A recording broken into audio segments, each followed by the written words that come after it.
નમસ્કાર વિદ્યાર્થી મિત્રો, આજે આપણે ધોરણ 7માં ચેપ્ટર નંબર 13 ગતિ અને સમય વિષયમાં આપણે અંતર અને સમયના આલેખની ચર્ચા કરવાની છે. આપણે આ ચેપ્ટરના છેલ્લા ટોપિક પર જઈ રહ્યા છીએ, જ્યાં આપણે ગતિ અને સમયના આલેખનું સમય અને અંતરના આલેખ આપણે શીખવાનો છે.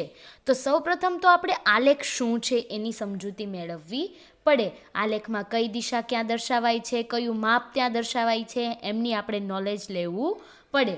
ચલો અહીંયા થોડું જોઈ લો કે ઐતિહાસિક ઘટનાઓનો સમય સદીઓ માપવામાં આવે છે. એનો મતલબ એવો થાય કે ઐતિહાસિક ઘટનાઓ જે ભૂતકાળમાં બની ચૂકેલી છે એ સદીઓથી માપવામાં આવે. તમે સમાજ વિષયમાં ભણતા હોય કે 19મી સદી 20મી સદી એ શું છે, તો કે એ ભૂતકાળમાં થઈ ગયેલી જે ઘટનાઓ છે એને સદીઓમાં માપવામાં આવે છે. અંતર સમયનો આલેખ દોરવા માટે એક્સ અક્ષ OX પર સમય અને વાય અક્ષ પર અંતર લેવામાં આવે છે. આલેખમાં ઊભી જે લીટી દર્શાવેલી હોય ત્યાં શું હોય છે, એક્સ અક્ષ જેના પર સમય દર્શાવવામાં આવે છે અને વાય અક્ષ પર અંતર લેવામાં આવે છે. તેમાં O એ ઉગમ બિંદુ 0 કહે છે. કાર જો અચળ ઝડપે ગતિ કરતી હોય તો આલેખ કેવો મળે, સુરેખ મળે છે. અચળ ઝડપે ગતિ કરવી એટલે કે એમની ઝડપ બદલાતી ન હોય, ઝડપ એકને એક રહેતી હોય તો તમને આલેખ કેવો મળે, સુરેખ. સુરેખ એટલે કે સીધી રેખામાં મળે છે. આલેખ દોરતી વખતે પ્રત્યેક રાશિના મહત્તમ અને ન્યૂનતમ મૂલ્યને ધ્યાનમાં રાખવામાં આવે છે. ખૂબ જ ધ્યાનપૂર્વક અને ખૂબ જ કાળજીપૂર્વક આલેખ તમારે દોરવાનો હોય છે. આલેખમાં કઈ કઈ ધ્યાન રાખવું, આલેખથી શું થાય એ સવાલો આપણે થોડા ચર્ચા કરીએ, ત્યારબાદ આપણે આલેખો જોઈશું. જુઓ, અંતર અને સમયના આલેખમાં એક્સ અક્ષ પર સમય અને વાય અક્ષ પર અંતર કેમ દર્શાવવામાં આવે છે, કેમ એક્સ અક્ષ પર અંતર નહીં અને વાય અક્ષ પર સમય નહીં, શું કામ, એનું કંઈક કારણ છે, બરોબર. તો જુઓ, સામાન્ય રીતે એક્સ અક્ષ પર સ્વતંત્ર રાશિ એટલે શું, તો કે જે અંદાજિત લઈ શકાય. એક્સ અક્ષ પર કેવી હોય કે તમને જે માહિતી આપેલી છે એનો આંકડો ફિક્સ હોતો નથી, એમની વચ્ચેના જે આંકડા છે એ ફિક્સ હોતા નથી, એટલા માટે સ્વતંત્ર. અને વાય અક્ષ પર જે રાશિ દર્શાવવાની છે એ પરતંત્ર એટલે કે એમને જે ફિક્સ હોય છે, 5, 4 વચ્ચેના જે ડિઝિટ આપણે ડિફરન્ટ લઈએ એ કેવું હોય છે, ફિક્સ હોય છે, એટલે એને પરતંત્ર કહે છે. અંતર સમયના આલેખ માટે બે ભૌતિક રાશિઓ સમય અને અંતર છે. સમય સ્વતંત્ર રાશિ છે કારણ કે સમય પર અંતરનો આધાર છે અને સમય પરથી અંતર મળે છે. આમ સમય સ્વતંત્ર રાશિ છે અને અંતર પરતંત્ર રાશિ છે. તેથી અંતર સમયના આલેખમાં એક્સ અક્ષ પર સ્વતંત્ર રાશિ તરીકે સમય દર્શાવવામાં આવે છે અને વાય અક્ષ પર અંતર દર્શાવવામાં આવે છે, બરાબર.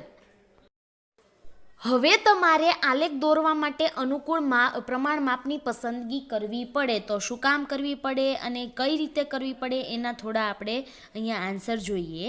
આલેખ દોરવા માટે અનુકૂળ પ્રમાણ માપની પસંદગી કરવી પડે. એમના મુદ્દાઓ નીચે મુજબ છે. તો શું છે, તો કે પ્રત્યેક રાશિના મહત્તમ અને ન્યૂનતમ મૂલ્ય વચ્ચેનો તફાવત. મહત્તમ અને ન્યૂનતમ એટલે કે એક જે આપણે 5 ખાના ઉપર જે સંખ્યા દર્શાવેલી છે એમાં જો આપણે એક્ઝામ્પલ તરીકે આપણે કોઈ 5 આંકડા ખાના છે એમાં આપણે 5 લઈએ છીએ, પહેલો એકમ 5 દર્શાવીએ છીએ એટલે 0થી લઈને 5 વચ્ચેનો ડિફરન્ટ કેટલો, 5 આંકડાનો, બરાબર. તો બીજા આંકડા એ કેટલા આવવો જોઈએ, 5 આંકડા જ આવવા જોઈએ, એટલે 5, 10, 15, 20 એવી રીતે તમારે દર્શાવવું પડે છે. પ્રમાણ માપની પસંદગી એવી કરો કે દરેક રાશિના વચગાળાના મૂલ્યોનો આલેખમાં દર્શાવવાનું અનુકૂળ બને અને આલેખ પત્રના મહત્તમ ભાગનો ઉપયોગ આલેખ દોરવા માટે જ કરો. એવું નહીં કે તમારે બહુ નાના મોટા લઈ લેવાના માપ બંને વચ્ચે, નહીં. આલેખનો સંપૂર્ણપણે આલેખ દોરવામાં જ ઉપયોગ કરવાનો રહેશે. ત્યાર પછી અંતર અને સમયના આલેખનો ઉપયોગ શું થાય, ન દોરીએ તો ન ચાલે, ન શીખીએ તો ન ચાલે. જુઓ, આપેલ સમયગાળાના કોઈ પણ સમયે પદાર્થનું સ્થાન નક્કી કરી શકાય છે. આલેખ પરથી ગતિ નિયમિત છે કે અનિયમિત, એટલે કે એ સરખી દિશામાં અથવા તો સરખા અંતરે ગતિ કરે છે કે સરખા અંતરે ગતિ કરતી નથી, એટલે કે અનિયમિત છે, તે નક્કી કરી શકાય છે. નિયમિત ઝડપ હોય તો અચળ ઝડપથી પદાર્થ ગતિ કરે તો એમની ઝડપની સરખામણી પણ કરી શકાય છે. એકમ સમયગાળા દરમિયાન કપાયેલા અંતર મેળવી ઝડપની ગણતરી કરી શકાય છે. ગૂગલ મેપમાં તમે જો કોઈ જગ્યા અથવા તો કોઈ પણ સ્પેસ પેલેસ છે એને તમે સર્ચ કરો છો, તમારી ગાડી ચાલે છે, એ ગાડીની સ્પીડના આધારે તમને એમ કહી દે કે તમે આટલા અંતરે અથવા તો આટલા સમયે તમે એ જગ્યા પર હશો. તો એનું કારણ શું? તો કે એ તમારી ઝડપ પર આધારિત રાખે છે. જો તમારી ઝડપ અચળ હોય છે તો તમે એકદમ સુરેખ રેખાએ એટલે કે સરખા સમયે પહોંચો છો, પરંતુ તમારી ઝડપ અચળ નથી, એને મતલબ એવો થાય તમે થોડી વાર થાય તો ફૂલ ચલાવવી પડે છે, એવું થાય કે અહીંયાથી તમે જતા હોય તો ટ્રાફિક નડે, જેના કારણે તમે સ્ટોપ બી થઈ જાઓ, બરાબર. અને ક્યારેક ખુલ્લો રસ્તો હોય તો તમે સ્પીડથી ગાડી ચલાવો, તો જેના કારણે શું થાય છે, તમારી ઝડપમાં વધારો ઘટાડો થાય છે, જેના કારણે તમે જે જગ્યાએ પહોંચવાના છો એ જગ્યાએ પહોંચવામાં ક્યારેક વહેલા મોડો સમય પણ બતાવે છે. એ ગૂગલ મેપમાં બતાવે છે. એ શાના કારણે? તો કે અંતર અને સમયના આલેખના કારણે પણ થઈ શકે છે. અહીંયા આપણે અંતર અને સમયનો એક આલેખ દોરવાનો છે. એ કઈ રીતે દોરીશું અને એમાં શું કરીશું એની આપણે ચર્ચા કરવાની છે. જુઓ, અહીંયા એક આપેલું છે કે કોઈ એક બસ સુરેખ પથ પર ગતિ કરે છે, તેનું દર 10 મિનિટે કાપેલું અંતર કોષ્ટકમાં દર્શાવેલું છે. જ્યારે ગાડી ચાલુ થઈ હતી એટલે 0 મિનિટે 0, 10 મિનિટ થઈ એટલે એણે 8 કિલોમીટર અંતર કાપ્યું, 20 મિનિટ થઈ એટલે 16, 30 થઈ એટલે 24, 40 થઈ એટલે 32, 50 થઈ એટલે 40 અને 60 થઈ એટલે શું થયું? 48 કિલોમીટર. અને એના આધારે અહીંયા અમુક સવાલો આપેલા છે. પહેલાં તો આપણે શું કરવાનું છે? આલેખ દોરતા શીખવાનું છે. જુઓ,